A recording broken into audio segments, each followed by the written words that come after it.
Yazid Abid, est-ce que tu peux te présenter d'abord? Il est vrai que tu étais un ancien responsable du MAC, ancien militant du MAC, mais tu es à la tête d'un autre mouvement aujourd'hui qui s'appelle l'URK. Qu'est-ce que c'est que l'URK et pourquoi ce mouvement existe et qu'est-ce qui t'a fait quitter le MAC pour créer ce mouvement, pour co-créer ce mouvement? D'abord, merci beaucoup Abdou pour l'invitation et surtout merci pour cet esprit d'ouverture. Merci pour cet esprit d'ouverture qui se fait très très rare en Algérie. Donner la parole à tout le monde est devenu aujourd'hui quelque chose de très très précieux parce qu'on n'est pas, quand on n'est pas des régimes en général, on est condamné, on est poursuivi, on est envoyé au goulag. Des initiatives comme celle-là, moi, je leur tire chapeau. Il faut qu'elles se multiplient. Quant à moi, je réside en Allemagne. Je suis condamné à perpétuité par le régime algérien parce que... Depuis quand? Depuis 4 ans. 4 ans, nous sommes en 2020, en 2022, 2023, c'est ça? Voilà, exact. Et, je ne peux plus rentrer en Algérie, mais il y a heureusement ce jour de rencontre et la parole n'a pas de frontières. Donc, quel que soit l'état policier algérien, il faut qu'il sache que peut-être que sa politique va sévir un moment, mais il ne pourra pas sévir tout le temps. Voilà. Quant à l'URK, l'URK est un mouvement indépendantiste, kabyle, d'accord? On milite pour le droit à un référendum d'autodétermination, on milite de façon pacifiste, on n'a jamais appelé à la violence, on n'appellera pas à la violence. Nous utilisons les moyens comme cela, parler, c'est des idées, c'est des opinions qu'on exprime, on n'est pas forcément structuré. Et à ce titre, nous estimons que nous avons aussi le droit à un débat, même à l'échelle algérienne, concernant la Kabylie. La Kabylie est pour le moment en Algérie. Bien sûr qu'on essaie de se détacher de l'Algérie, c'est vrai, mais c'est un droit qui est connu par toutes les institutions internationales, par le droit onusien, par les conventions ratifiées par l'Algérie, par le droit algérien. Donc franchement, je ne vois pas comment on peut condamner des mouvements. On n'est pas classé mouvement terroriste. Alors je me laisse dire, d'abord, l'URK a été fondé quand? Et c'est quoi votre principale différence avec le MAC? En quoi vous êtes différent du mouvement pour l'autodétermination de la Kabylie, puisqu'apparemment vous développez le même projet que le projet indépendantiste selon votre propre perception, qui pourrait être interprété plus justement d'être séparatiste, parce que vous voulez séparer la Kabylie de l'Algérie. On en parlera tout à l'heure. Séparatisme, indépendantisme, etc. C'est quoi la différence avec le MAC? Et comment se fait-il effectivement que vous n'êtes pas classé mouvement terroriste alors que le MAC, oui? Oui, bon, le MAC a été classé mouvement terroriste et dans le MAC, ils englobent tout le monde. C'est toute la Kabylie qui est englobée dans un article. Mais l'URK n'est pas classé mouvement terroriste. Mais je pense que aux yeux du pouvoir algérien, tout activiste kabyle est accusé d'appartenance au MAC.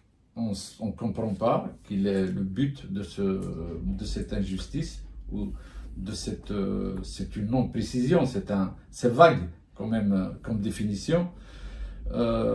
Alors, avec le MAC, il y a des convergences, il y a des divergences. Nous sommes tous les deux des mouvements qui militent pour l'indépendance de la Kabylie.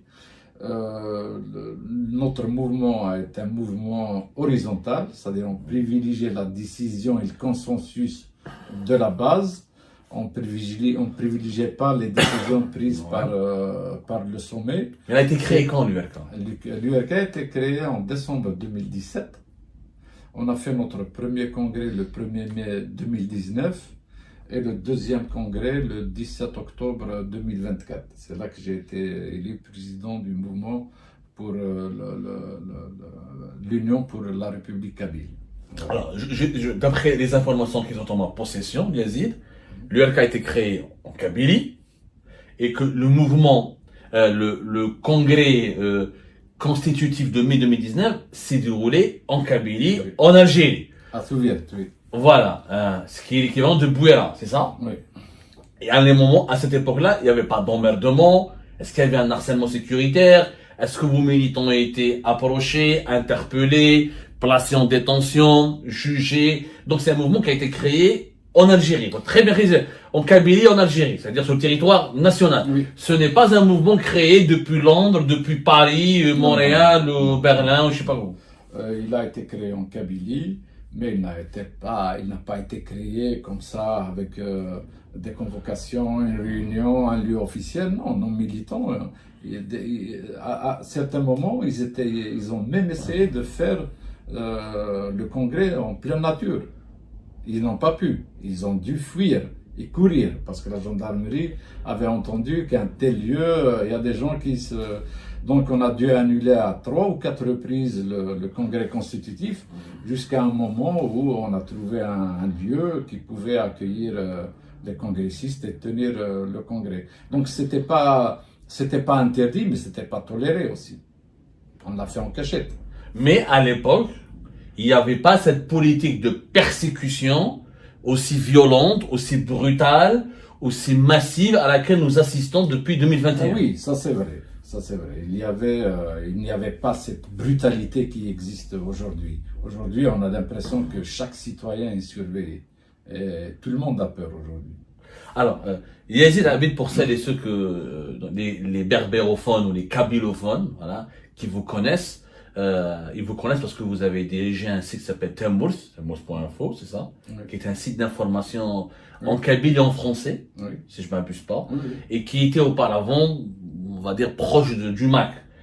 Yazid, peut-être dans la biographie, vous allez te dire, on peut se tutoyer, c'est pas grave, Oui, comme oui, ça. bien sûr. Voilà, j'essaie de tutoyer nos invités comme ça pour mettre vraiment, parce que les thématiques sont lourdes et compliquées et même dangereuses, ça peut nous valoir la prison. Donc j'essaie de détendre le climat pour qu'on puisse bien établir une certaine proximité pour mettre à l'aise les gens.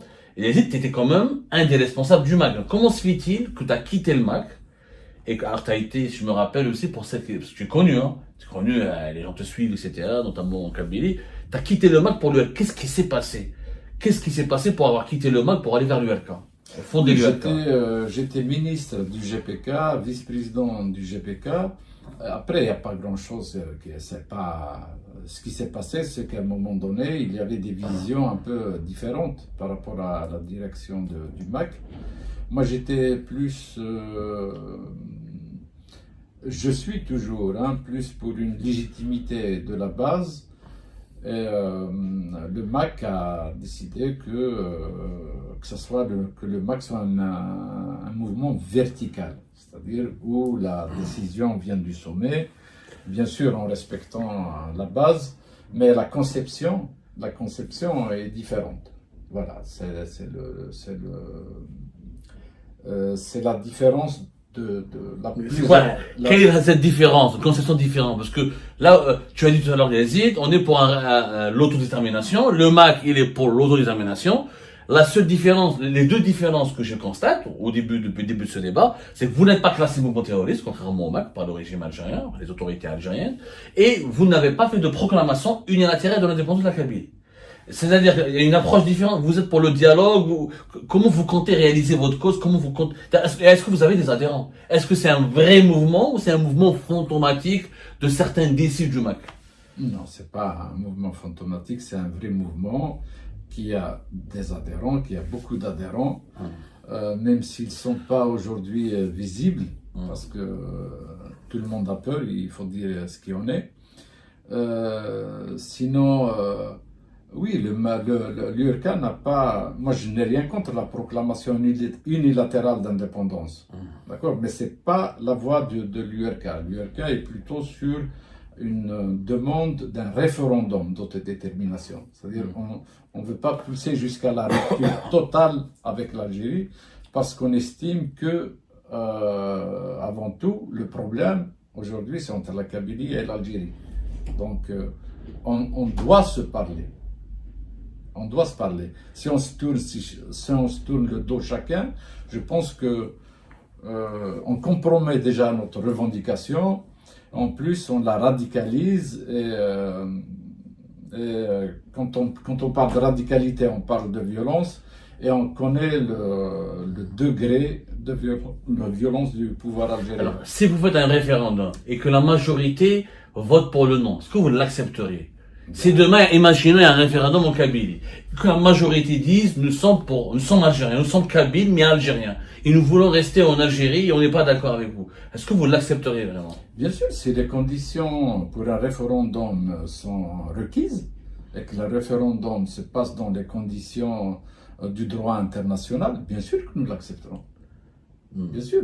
Sinon, on va où?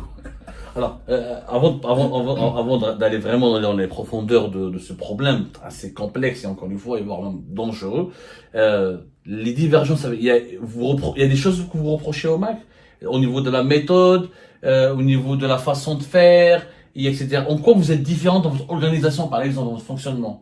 Tu es président du LK, il y a quoi? Il y a des comités, vous organisez des rassemblements, vous vous rencontrez à l'étranger. En Algérie, c'est pas possible, mais à l'étranger, vous existez. Je crois que tu diriges une association qui est basée aussi en Allemagne. Est-ce que vous avez des associations? Est-ce que ce mouvement a réellement une base?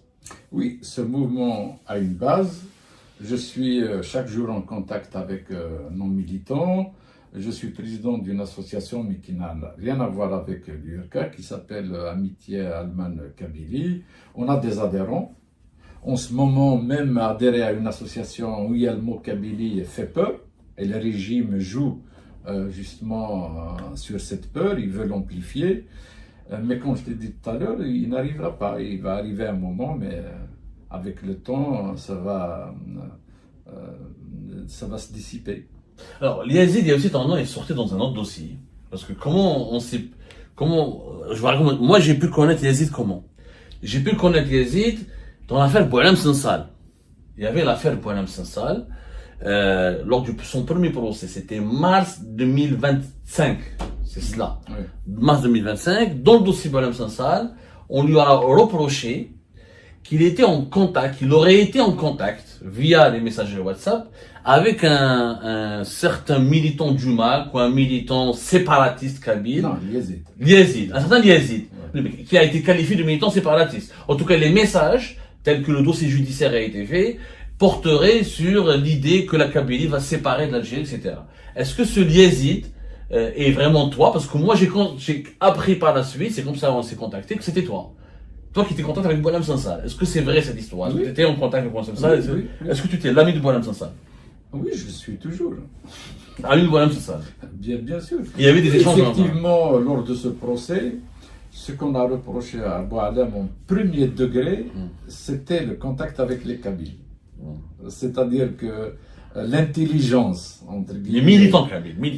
Oui, mais militants kabyles, la Kabylie. Mais l'intelligence avec l'ennemi, avec une autorité étrangère, elle est venue en deuxième position. D'accord? C'est-à-dire avant de lui reprocher son contact avec Xavier Lyoncourt, voilà. Et l'entité... Stéphane Romaté.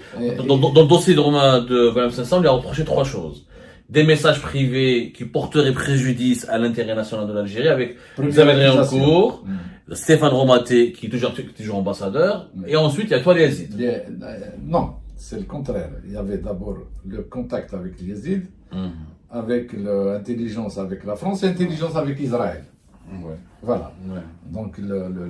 Donc, on nous a classés, c'est-à-dire c'est comme si avoir des contacts avec un militant kabyle était plus dangereux que de les avoir, de faire d'intelligence avec l'ennemi, notamment la France et Israël. Mais bon, vous connaissez tous Boualem Sansal, c'est un grand monsieur, hein, c'est pas avec des accusations comme ça fantoches qu'on peut lui faire peur ou qu'on peut l'empêcher d'aller jusqu'au bout de ses idées. Est-ce que Boualem Sansal vous soutient? Est-ce qu'à un moment donné, Boualem Sansal a exprimé une certaine empathie ou sympathie pour votre projet séparatiste ou indépendantiste, comme on en parlait dans un petit moment? Oui, Boualem Sansal soutient toutes les causes justes sur cette planète. Il estime que vous défendez une cause juste. Bien sûr. C'est ce qu'il dit, lui. Mais bien sûr. Voilà, mais si on lui dit, on lui pose la problématique telle qu'elle est, l'indépendance de la Kabylie, comment, pourquoi, des faits historiques, une vision d'avenir, une société homogène, tout individu normalement composé, il ne peut être que d'accord. Alors, on va en parler. Non. Alors, tu as dit, il existe une cause juste. En quoi, franchement, nous sommes en 2026, en quoi l'indépendance de la Kabylie est une cause juste, sachant qu'il y a une histoire énorme de la Kabylie qui est enracinée en Algérie, il y a le congrès de la Soumane, qui est l'un des grands moments fondateurs de la nation algérienne, c'était en Kabylie, toutes les grands leaders de la révolution algérienne qui sont d'origine kabyle, le mouvement berbériste, la lutte pour l'identité et la culture berbère qui a été portée par la Kabylie, mais pour l'ensemble de l'Algérie. Alors, comment on peut qualifier aujourd'hui le séparatisme de cause juste, honnêtement? D'accord.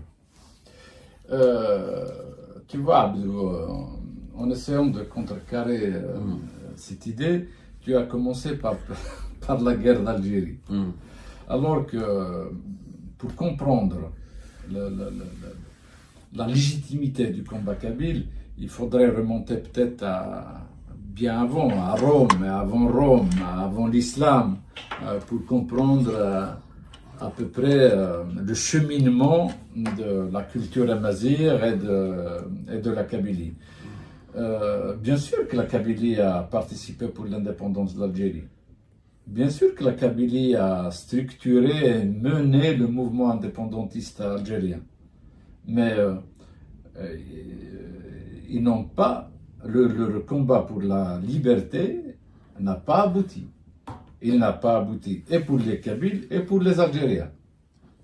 D'accord? C'est une indépendance qui a été actée. Il y a une indépendance, c'est pas radical. Non, il faut dire qu'il y a une indépendance confisquée.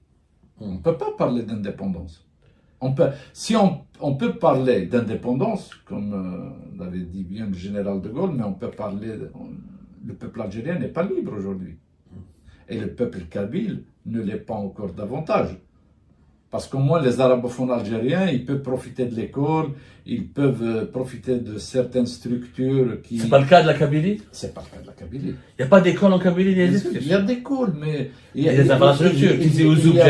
C'est des wilayas peut-être mieux équipés que des wilayas comme Naama ou Adrar ou Inti Mouchen. D'accord. Moi, je viens d'un village qui s'appelle Lota, à Béjaïa. D'accord, à Soukeltonine, Béjaïa. C'est où exactement géographiquement? C'est vers Gigel, vers l'est, l'est de la Kabylie. C'est à 37 km à l'est de Béjaïa. Dans nos écoles, on n'enseigne pas le kabyle. Le kabyle est facultatif.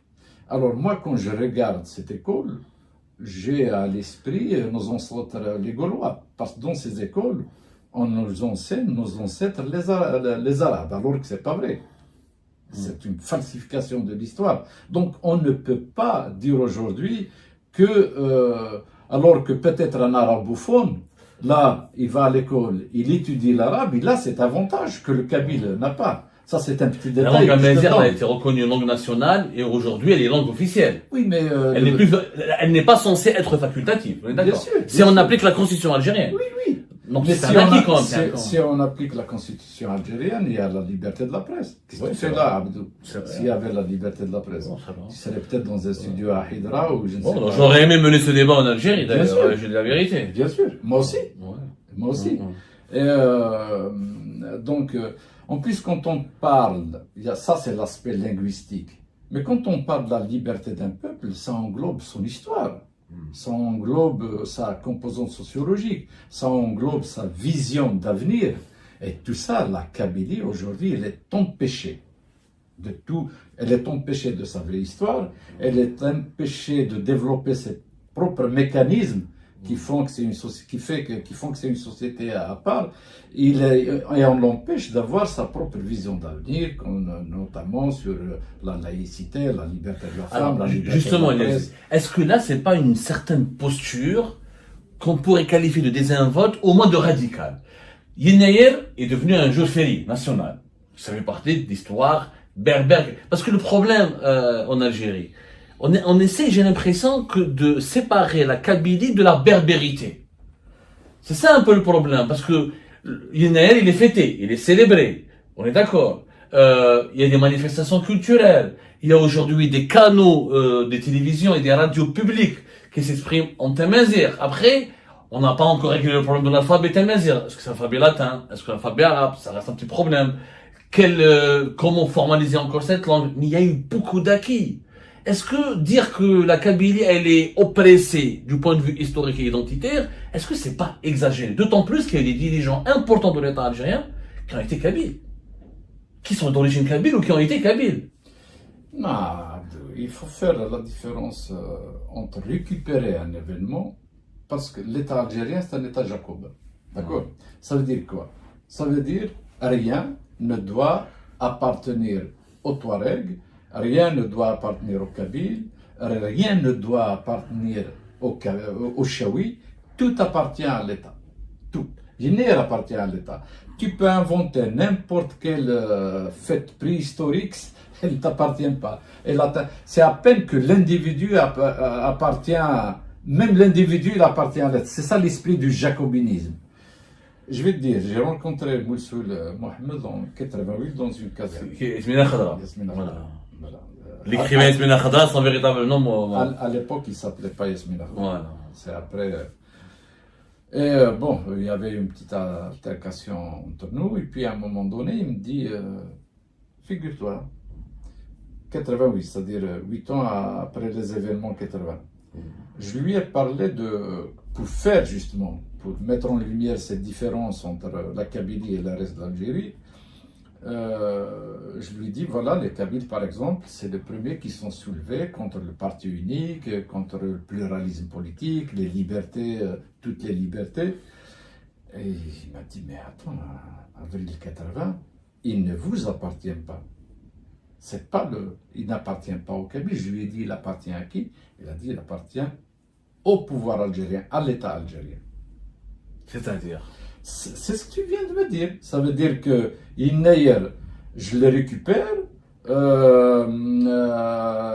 je récupère toutes les fêtes Amazigh, mais j'enseigne à mes enfants au lycée, dans toutes les écoles algériennes, que la lumière a commencé avant avec l'islam, avec l'arrivée de l'islam et des Arabes, entre guillemets.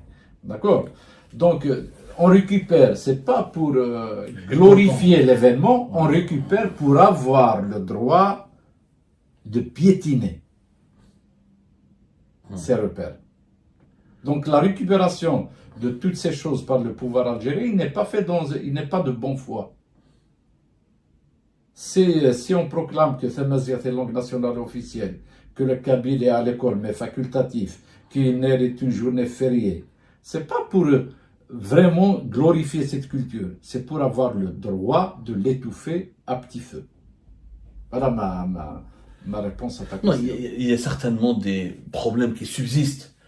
Je crois que le rayonnement de la culture kabyle ou berbère devrait être meilleur que dans l'état dans lequel il se trouve aujourd'hui. Il y a toujours des obstacles, il y a toujours, il faut le dire, il y a une certaine kabylophobie au niveau de certains élites, mais dire que la Kabylie, elle fait l'objet d'une oppression particulière et qu'elle est ciblée par une oppression particulière, par un appareil oppressif particulier. Est-ce que c'est pas exagéré? Non, c'est pas du tout exagéré. Parce que quand on remarque l'état du développement du wilayat qui compose la Kabylie et des autres régions du pays, je suis désolé. Ça, Boumerdès ou Bjeya ou Tizi Ouzou, c'est quand même la Suisse par rapport à beaucoup de wilayats de l'intérieur du pays, qui eux manquent pratiquement de tout. On va être d'accord, Yazid. Maintenant, il y a des traditions politiques, effectivement, en Kabylie, traditions de militantisme. C'est dû à l'histoire, c'est dû à un niveau d'instruction important, à cette région avec sa relation avec le savoir, avec sa identité. Mais en quoi ça peut justifier de dire que l'avenir de cette région doit être dans la séparation avec l'ensemble du pays? Mais Abdou, pour moi, c'est vraiment de la cécité, c'est ne pas voir la réalité telle qu'elle se présente. D'abord, quand on voit l'infrastructure qui existe par exemple à Tlemcen, par rapport à Tizi Ouzou, à Béja ou à Bouira, c'est incomparable. Donc là, Puis Tlemcen. Oui, peut-être, parce que Bouteflika a investi beaucoup. Peut-être même Constantine, Alger. Là, tout le monde est d'accord. Après, dire que la Kabylie n'est pas différente, c'est vraiment dire quelque chose qui tombe à... Non, elle n'est pas différente dans le malheur qu'elle subit, Oui, dans les injustices qu'elle subit, au même titre que toutes les autres régions, je veux dire. Non, non, il y a vraiment des cheminements très différents. La Kabylie, chaque 10 ans, il y a une implosion. Il peut commencer 65, 70, 80, 90, 2001, 2021. Et dans 10 ans, il y aura certainement aussi cette déflagration. Donc, pourquoi en Kabylie, chaque 10 ans, il y a quelque chose de très grave qui se passe? Regarde, avec les feux de forêt. C'est quand même malheureux de voir qu'on brûle les gens vifs. Donc, il y a un grand malaise en Kabylie. La Kabylie ne se sent pas représentée dans l'Algérie. Maintenant, cela ne veut pas dire qu'il faut aller à la confrontation, à l'effusion de sang. Non, s'il y a des gens de bon sens, moi, quand je parle comme ça, je ne m'adresse pas au pouvoir algérien. Je m'adresse à mes frères algériens. D'accord? Il faudrait qu'un jour, on se mette tous autour d'une table. Quelles que soient nos opinions.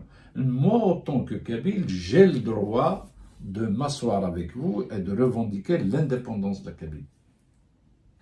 D'accord? Vous voulez faire tomber ce régime, on ne va pas le faire tomber comme ça par émiettement, mais tous ensemble, on peut y arriver. Mais il faudrait qu'on accepte qu'il y ait des islamistes, pourquoi pas, qu'il y ait des gens qui prennent la laïcité, qu'on accepte aussi que la Kabylie va s'émanciper de ce territoire algérien. C'est un territoire... c'est un territoire qui est d'abord créé par la France, donc qui n'a aucun ancrage historique, sociologique. L'Algérie quand même. Bien sûr, c'est quoi? La Numidie, la Mauritanie, Massénissa, Yugurta, la Régence d'Alger. Abdou, je vais te poser une question comme ça. Avec plaisir. Qu'est-ce qui compte pour toi le plus? Est-ce que tu veux qu'on ait une relation amicale ou bien tu veux qu'on ait une frontière commune pour dire on est grand, on est vaste et contre nous, on s'entretue parce que... La réponse, elle est évidente. Personne ne veut s'entretuer. Voilà, personne ne veut s'entretuer. Voilà. Mais le problème, c'est que la Kabylie, elle est en Algérie. Ça, ce que j'essaie de t'expliquer, Yazid, c'est que, est-ce que le projet séparatiste ou indépendantiste, parce que quand on parle avec certains militants indépendants, ils n'aiment pas qu'on les taxe séparatistes parce que ça reprend la terminologie du pouvoir. Or, la terminologie du pouvoir, c'est le terrorisme, c'est le mouvement terroriste. Non, on parle de mouvement séparatiste parce que il y a quand même une volonté de séparer une nation. C'est pas forcément, il faut l'accepter. Je pense que c'est la réalité géopolitique et factuelle. Est-ce que ce projet-là, finalement, n'avantage pas, ou n'alimente pas, ou ne permet pas de justifier la radicalité du pouvoir? Je m'explique. Est-ce que, finalement, le MAC ou l'ULCAN dans une moindre mesure, parce que vous n'êtes pas à force des choses, je sais pas, pour faire une stratégie de votre part, tu m'expliqueras d'être plus discret, moins radical, etc. Mais est-ce que la radicalité du projet indépendantiste ou séparatiste n'alimente pas la machine de la répression du régime Tebboune? Parce que le régime Tebboune, il se permet de réprimer massivement en Kabylie pour dire « Ah, j'ai pas le choix, je dois protéger l'intégrité territoriale et l'unité nationale ». Donc j'ai pas le choix, donc ils arrêtent les gens. Il y a eu beaucoup d'abus, tu sais très bien, Yazid, il y a eu beaucoup d'abus. Il y a des gens pour un message Facebook. Moi, par exemple, pour ma vidéo, pour mon entretien avec toi, je risque la prison à vie en Algérie. Alors je suis qu'un journaliste, j'essaie le débat, je suis pas d'accord avec tes idées. Au contraire, je suis en train de te contredire. Mais le régime vous utilise. Est-ce que vous n'avez pas conscience que le régime vous utilise? Non, le régime essaie de récupérer tout ce qu'il peut. Il peut récupérer les laïcs, les islamistes, les terroristes, tout ce qui bouge, il peut le récupérer s'il peut le récupérer. Mais c'est simple. Si on veut mettre fin à ce profit que le régime essaie de tirer de toute revendication politique, ou séparatiste, ou indépendantiste, il faudrait que la base, que le peuple algérien, dans toutes ses composantes, soit plus intelligent, il est d'ailleurs, que ce gouvernement. Parce qu'aujourd'hui, on peut voir que le peuple ou les peuples algériens, ils ont vraiment une posture des demandes qui sont légitimes et qui sont au niveau de la diaspora mondiale, si tu veux, au niveau mondial. Mais le régime algérien, il veut toujours confisquer et revenir en arrière. Aujourd'hui, il y a moins de liberté, peut-être, en Algérie qu'il y a 10 ans. C'est sûr, peut-être, c'est une évidence. C'est un régime qui recule. Qui est liberticide. Alors que la démarche naturelle de tout peuple, c'est de s'émanciper. Mais est-ce que la radicalité du projet séparatiste ne favorise pas la dimension ou les pratiques liberticides du pouvoir? Puisque vous lui donnez un prétexte. Du moins, l'URK est là pour dire justement la revendication d'indépendance n'est pas une revendication contre le peuple algérien. C'est pas vrai. C'est une revendication qu'on adresse à un pouvoir avec toute son arsenal militaire, et le pouvoir essaie de nous diaboliser. Et en nous diabolisant, bien sûr, il tire profit.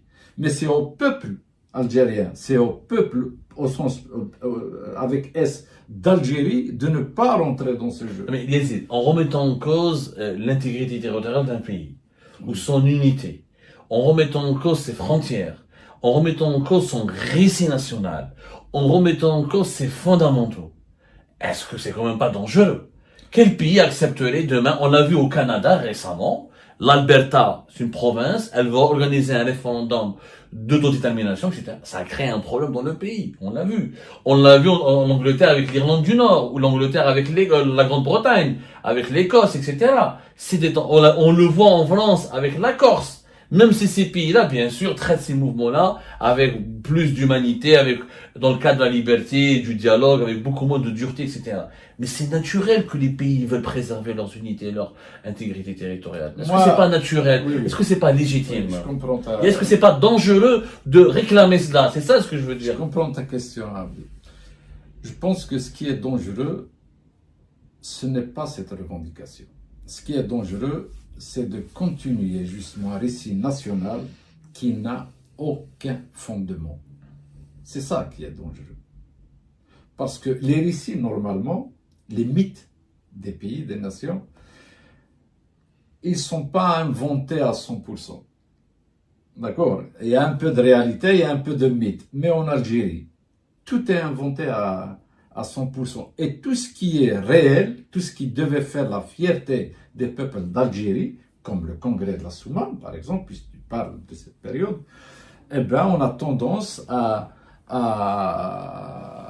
les jeter à la poubelle et à dire que ce sont des événements qu'on ne veut pas retenir dans notre récit national.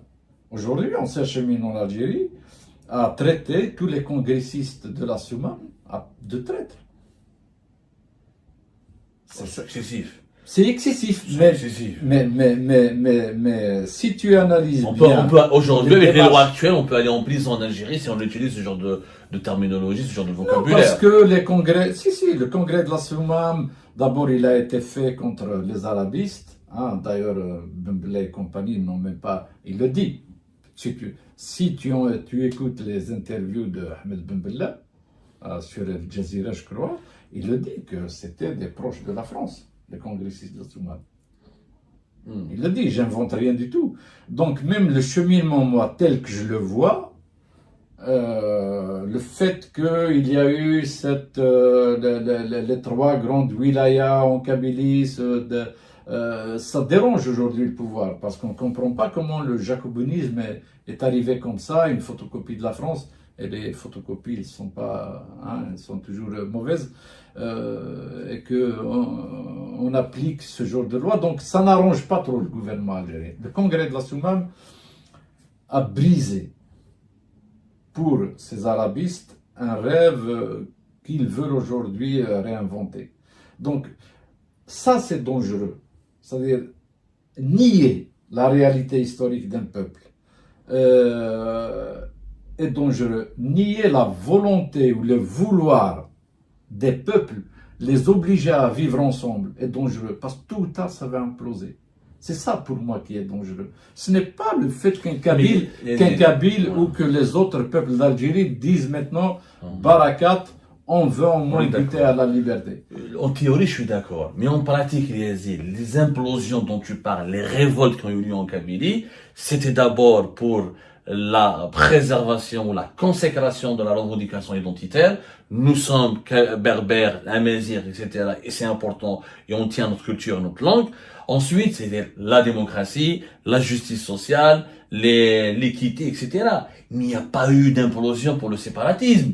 Je veux dire que la Kabylie n'est pas la Catalogne, n'est même pas la Nouvelle-Calédonie. Il n'y a pas eu des milliers ou des millions de personnes qui sont sorties dans les rues à aucun moment de l'histoire pour dire nous voulons l'indépendance de la Kabylie. En 2001, où il y a eu des tueries, la plateforme de la Roche, etc.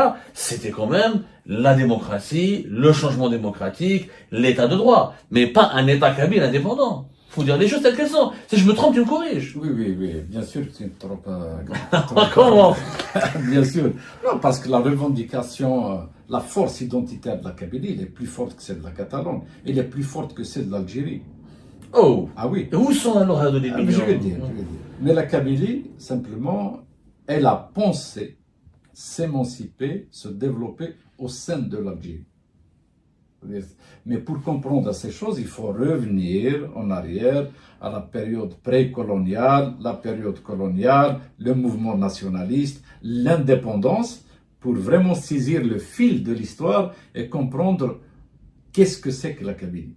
Donc tant qu'on n'a pas compris ça, tant qu'on pense que l'Algérie c'est un pays qui est là depuis la nuit des temps, tant qu'on pense que le pouvoir algérien ne raconte pas des bobards, ne falsifie pas l'histoire. Bien sûr que si on est le produit idéologique de l'Algérie d'aujourd'hui, bien sûr, on pense que ces Kabyles ils sont devenus fous, mais pourquoi ils revendiquent cette indépendance alors que nous sommes tous hawa-hawa? Mais c'est pas vrai. La vraie fraternité, elle se fait quand on se comprend. Quand on se comprend, quand tu sens ce que tu comprends, quand il y a de l'empathie, tu comprends ce qui fait mal aujourd'hui à la Kabylie, je peux après être solidaire avec le malaise aussi des autres. Mais les Algériens, ils comprennent quand même.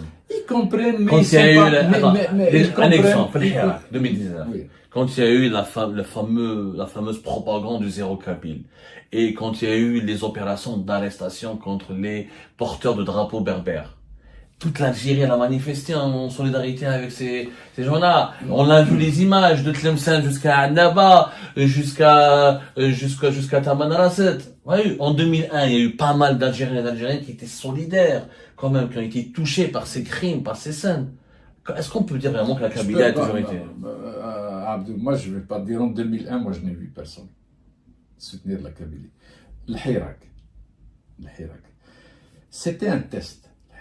Moi, quand j'ai vu justement cette affaire de drapeau berbère, je me suis dit, puisque l'État a réagi comme ça, maintenant que l'État fasse des opérations zéro Kabyle, franchement, ça ne m'étonne pas. Parce que c'est une politique appliquée depuis 1962. Mais que le Hirak demande à ce que le drapeau amazigh ne soit pas présent, moi je me suis dit, quand il y avait cette polémique justement que tu viens de soulever à juste titre, je me suis dit que la prochaine démonstration du Hirak, ça sera une démonstration où tout le monde va sortir avec un drapeau berbère. Il y a eu beaucoup ça quand même. Non, Abdou. Les prochaines manifestations, il n'y avait plus de drapeau berbère. Et là, franchement, je me suis dit, il n'y a plus d'espoir. Parce que la Kabylie se réalise à travers cette option. C'est peut-être légitime parce que des fois ces frontières, elles servent à instaurer la paix. Elles servent à apaiser les esprits. C'est pas forcément... Le monde aujourd'hui, il a changé, il a évolué. Les frontières, c'est pas fatal.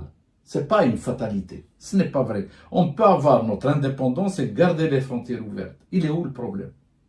Il est où? Il faudra nous expliquer cela quand même. Bien sûr. Après, bien sûr. C'est un peu utopiste, mais bon. Non, c'est pas utopiste. Attends, mais vas-y, tu m'as pas répondu sur le point que j'ai abordé.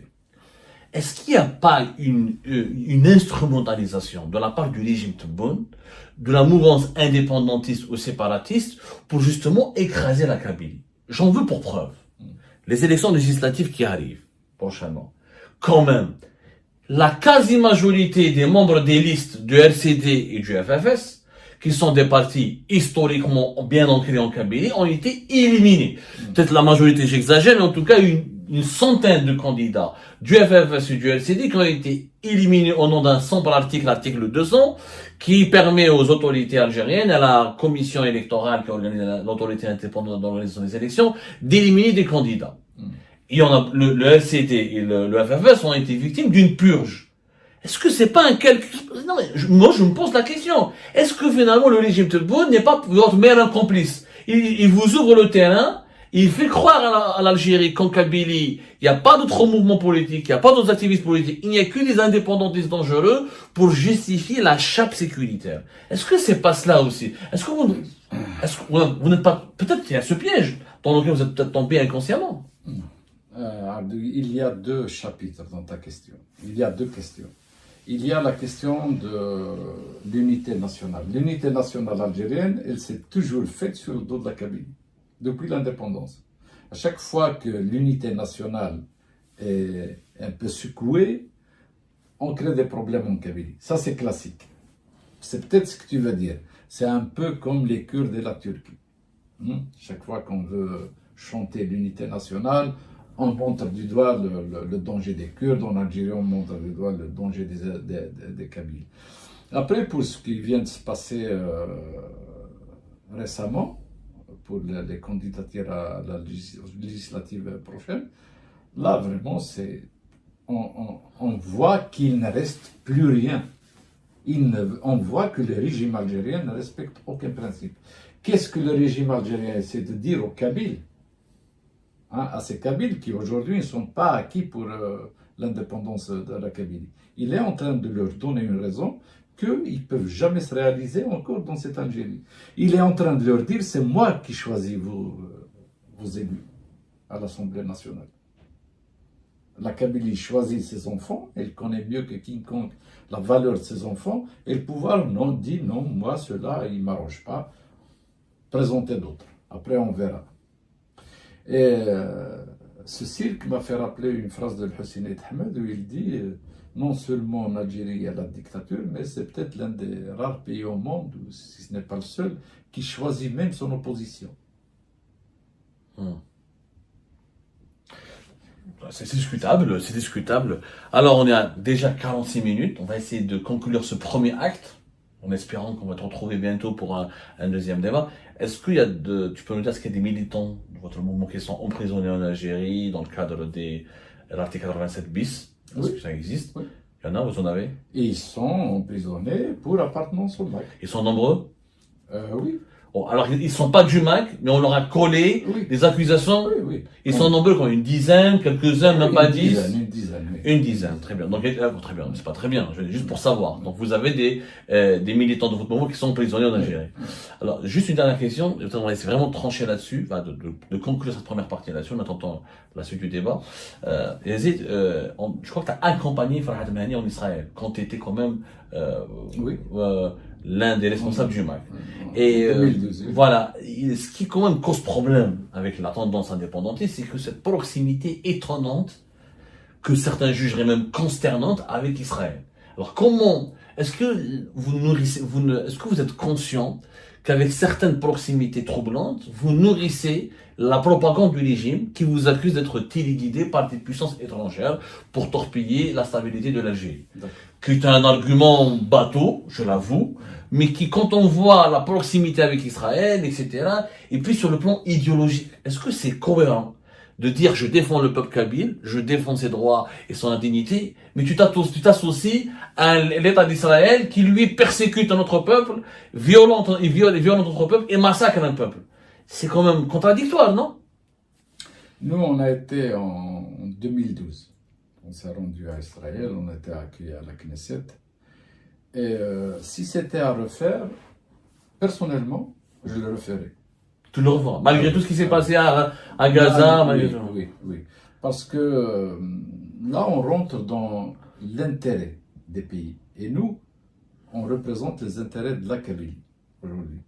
Donc, et en quoi les intérêts de la Kabylie seraient avantagés par cette alliance alliance avec Israël? Oui, Israël, c'est un pays qui est reconnu à l'ONU, donc un jour, il peut poser le problème de la Kabylie, comme tous les pays qui sont reconnus. Mais qui est décrié aussi pour ses Qui crimes, est décrié, sa mais colonisation. quel est le pays qui n'est pas décrié? Tous les pays du monde, on ne trouvera jamais un pays tel que, on ne trouvera pas un pays angélique, qui n'a pas de défaut, pour nous représenter. Ça n'existe pas. La Suisse, la Norvège, donc, nous, aujourd'hui, la Suède, c'est quand même plus fréquentable qu'Israël, quand même. moi, je vais te parler au nom du MAC. Aujourd'hui, je n'ai pas le choix. Si demain, j'avais le choix, ou j'aurais le choix, entre me rendre aux États-Unis, en Chine, en Israël, peut-être j'irai aux États-Unis, parce que j'ai le choix. Mais si je n'ai qu'Israël qui m'invite, eh ben, j'irai à Jérusalem. Vous ne craignez pas la récupération? L'instrumentalisation aussi? Non, Par une certaine droite israélienne? Voilà, c'est là qu'après, il faut être vigilant, effectivement. C'est-à-dire, tant qu'on est souverain de nos décisions, il ne faut pas avoir peur d'aller à la rencontre des autres pays. Et Israël, c'est un pays qui a son histoire, qui a ses défauts, qui a ses qualités.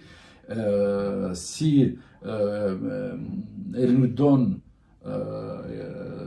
il nous prête l'oreille pour lui expliquer la cause kabyle, on l'a fait, on le fera. Le Maroc, c'est la même chose. Demain, la Tunisie ou l'Égypte, ça sera la même chose. La Chine, ça sera la même chose. On n'a pas la capacité aujourd'hui, on n'a pas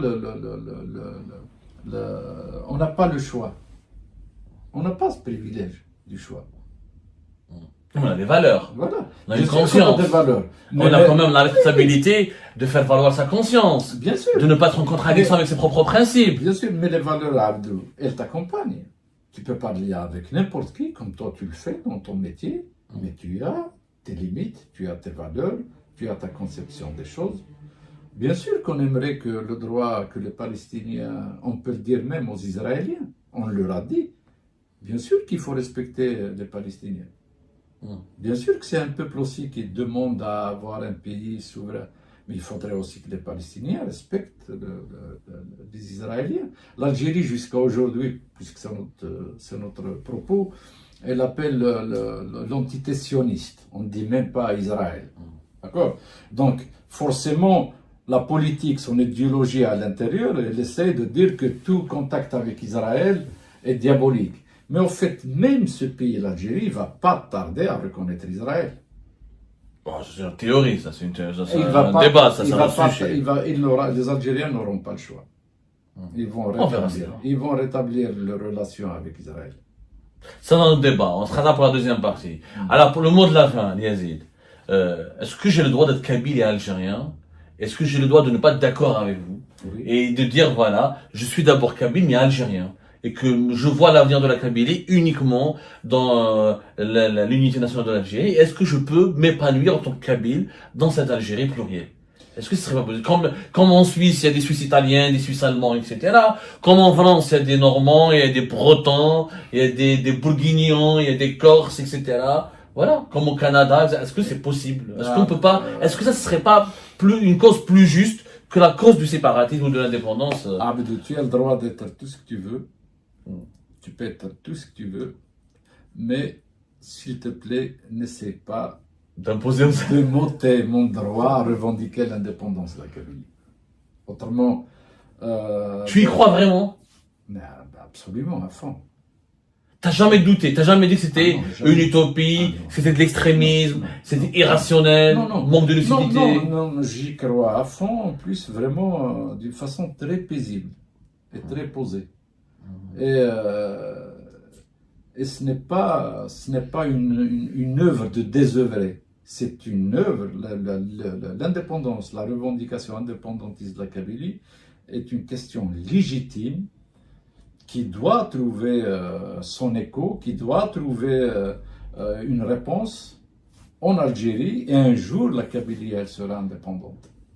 Et je ne vois rien d'offensant ou de contraignant vis-à-vis des autres peuples d'Algérie. Le seul obstacle, c'est le pouvoir algérien. Parce que le pouvoir algérien, il ne travaille pas pour l'intérêt de ses enfants, il travaille pour l'intérêt d'une certaine nomenclatura. Ils essayent de fausser tous les jeux, ils essayent d'effacer l'histoire, ils essayent de... Tout ce qui les intéresse... Moi, je pense, notre point de divergence, et je pense qu'on terminera là-dessus, Yazid, c'est que le pouvoir algérien utilise quand même ce mot, cette mouvance séparatiste pour écraser les libertés publiques et individuelles. Et franchement, j'ai l'impression qu'il le fait, qu'il l'a réussi. Depuis l'incident de l'Al-Ba'na, on est dans un plan qui a été mis en place. Voilà, tout Kabyle qui parle, on va l'associer au séparatisme, au terrorisme, pour le faire taire, parce que la Kabylie, qu'on le veuille ou non, c'est le foyer de la revendication démocratique et du combat pacifique. Et voilà. Je pense après, je pense qu'on en parlera dans une deuxième partie, parce que là, le sujet est très large. En tout cas, je te remercie énormément pour ta sincérité, pour ta franchise. Je te serre la main quand même. Voilà, c'est la preuve qu'on peut se parler. Et il y aura un acte 2. Tu vas revenir nous voir, j'espère. Oui, bien sûr, absolument. On abordera d'autres sujets avec l'ULK, notamment de vos militants qui sont en prison. On essaiera de donner leur identité, par exemple, de comprendre le dossier, comment ils sont traités, etc. Parce qu'il faut mettre des noms sur les injustices. Parce que ça reste quand même, je le répète, une terrible injustice de mettre quelqu'un en prison pour une opinion. Bien sûr. Donc comme ça, c'est ça? Tanmir à toi. Merci beaucoup. Et à la prochaine pour un autre débat avec tous les acteurs politiques, encore une fois, quelle que soit leur tendance, ils sont les bienvenus. Le plus important, c'est la liberté de s'exprimer et de le formuler. Et le respect.